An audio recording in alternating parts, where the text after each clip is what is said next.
Thank you. I'm so pleased to be here. Two questions. First one is, Abraham, where's my stuff? Be intended for you in vibrational escrow, growing with interest every day, getting bigger and bigger and bigger and bigger, calling you louder and louder and louder and louder, patiently acknowledging that in time, even if you have to wait until you croak, you will eventually come into alignment with it. That's what I'm afraid of. I'll croak and then I'll come into alignment with everything. I've been sending off rockets of desire for almost 15 years before I even knew that they were rockets of desire, and became aware of you probably about 6 months ago, and I've listened to your tapes and watched your DVDs, and I seem to be close to manifestation, but I don't know whether I'm still far away or whether I'm on the verge. Well, you want to use your processes and images in order to give yourself a happy feeling rather than use them to try to get your stuff, because when you're fixated on the stuff and the stuff isn't there, you can't help but feel the lack of it, and the lack of it keeps it from coming. So you have to find a way of taking the stuff out of the equation. That's tricky because you're saying, okay, so I know what I want, how do I get what I want? And we say, forget about what you want and just want to be happy instead. Because everything that you want, all that stuff you want, is because you think you will feel better in the having of it. So if you can fixate on the feeling better, whether you have it or not, before you have it, now it has to come. A woman said to us one day, Abraham, I don't think you care if my lover ever comes. I think you want me to get so good at visualizing him that I don't notice that he's not here. And we said, exactly right. Because when you are happy anyway, now he has to come. When you pick up the stick that has any subject, the subject of money, plenty of money on one end, not enough on the other. So you think you're talking about it because you're talking about money, but the way you feel indicates whether you're finding the feeling place of the security and the well-being of plenty of money, or whether you're finding the feeling place of the insecurity and not good feeling of not enough. So it's a matter of focusing your solar plexus, focusing your energy. You're focusing your feeling rather than focusing your thoughts. Because, you see, this is the easiest way to hear this. The contrast caused you to do the asking. You did that. Source has answered and is there holding your stuff. Now, you've got to release resistance, which means you got to let go of thoughts that don't feel good. And the thoughts that don't feel good about your stuff are only, where's my stuff? What's taking so long? Why isn't it coming? What am I doing wrong? Those are upstream, upstream, upstream thoughts. So let's talk about your stuff. Specifically, what are you most wanting? I want to find something to do with my life that will benefit others. So the stuff that you're talking about is a satisfying, meaningful occupation? Yes. Calling, cause? Mm-hmm. So, good statement. So now, give us the normal words that you speak about this subject. We don't want you to tell the story to get to the idea or to get to the vocation or to get to the calling. We don't want you to do this so that you get over there. We want you to do what we want you to do right now with us, just so you'll feel better right now. We just want you to soothe yourself with your own words. So the key is finding the feeling of relief. That's the key. So you've been upstream and you've been that way for a while because you are frustrated, and we understand. But the work is you got to break that bubble of dissatisfaction and make yourself feel a little better. And only you can do it. So try here.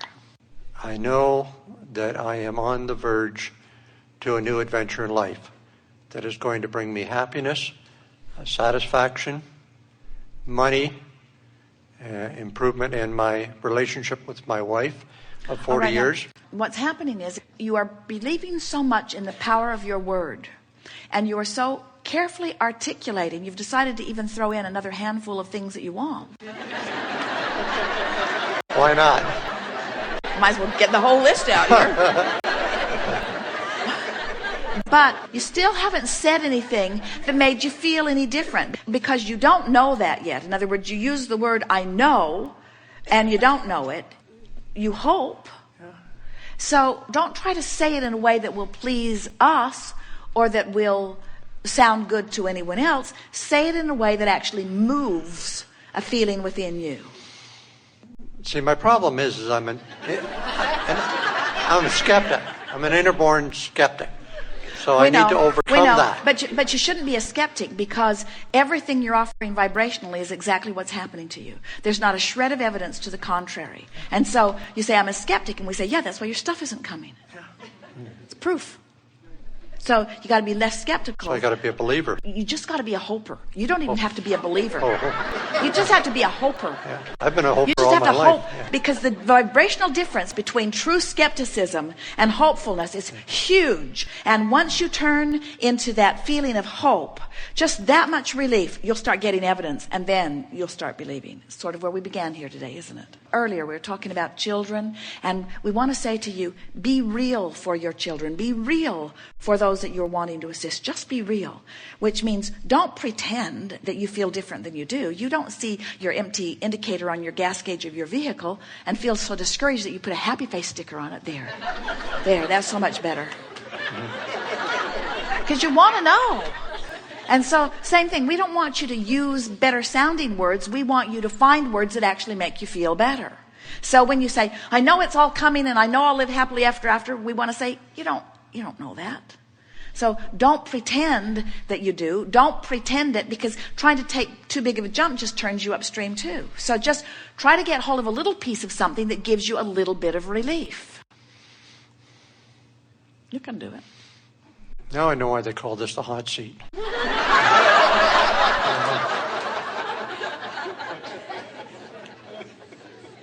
In myself. And it's interesting, because we've been very easy on everybody till you. I knew you were saving your best for me, but that's okay. You got to note the true injustice in that. Yes, absolutely.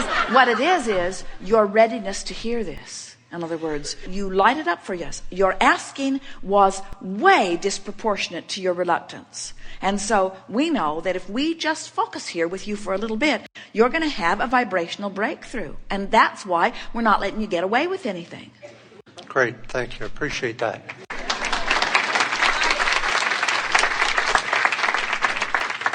I have so much in my life to be grateful for. I'm truly blessed.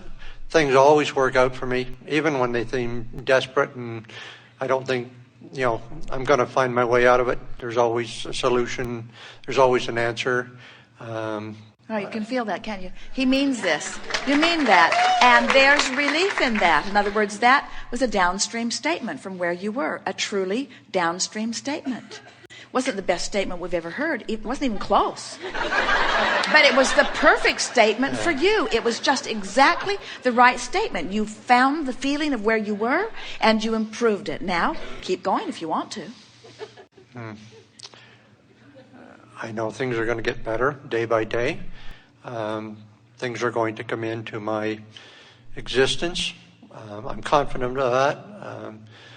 I'll know it when I see it. I'm getting pretty good at this. I'm getting the hang of this. I realize I don't have to fix it all at once. I know it's just a matter of getting pointed in the right direction, and I've already done that. And anytime I get turned upstream, I'll recognize that again. And and then I stop myself immediately and try to think of something positive, try to think of something that makes me feel better.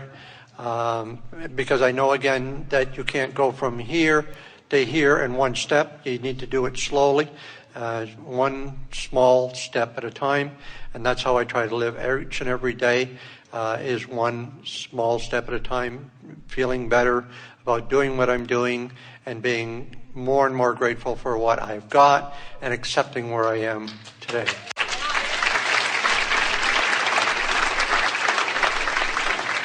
So there you have it. In other words, that is the work. And it was a little slow going in the beginning, because as 2 or 3 people have pointed out, why am I so stubbornly focused where I am? And we say, you're not stubborn. It's that law of attraction is just giving you those thoughts because that's where you've been for a while. But with a little effort, did you see how you broke loose into a whole other place? And then with a little more effort, did you see how you broke loose into a whole other place? Do you know how much vibrational difference you made just sitting here? It's huge, you see. Huge. Your whole entire point of attraction has shifted just since you made that small effort. and the evidence will reflect it.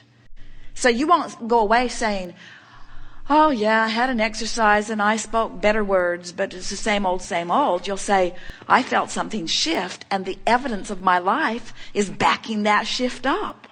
I'm getting different manifestational indicators now that my vibration has shifted. Don't you just love it? You don't lose your connection with Source only when your father dies. You lose your connection to Source when you're mad at somebody at work, or when you negatively respond to someone in traffic. Life is not about these big, what feel like turning points. It's the moment-to-moment decision about turning downstream rather than upstream and doing it on purpose that makes up your life experience. The theme of this Art of Allowing workshop is really just lean downstream. It's not put a motor on your boat and hurry downstream. It's not create your own reality or something's gone wrong. It's you are pure positive energy beings who are supposed to feel good, and when you don't, you can't feel really good, but you can lean in the direction of what does feel good. The theme of this gathering has been recognize how I feel and somehow consciously make some point of reference of how I feel right now with a determined feeling to improve the feeling slightly. If you're not willing to acknowledge how this feels, then how can you know if you've found a thought that feels better? And if you haven't found an awareness of where you are and reached deliberately for a better feeling thought, then you haven't quantified your journey. If you can't feel the difference between an upstream thought and a downstream thought from where you are, then you can't tell which way to go toward all the things that you want. It's the simple day-to-day experiences.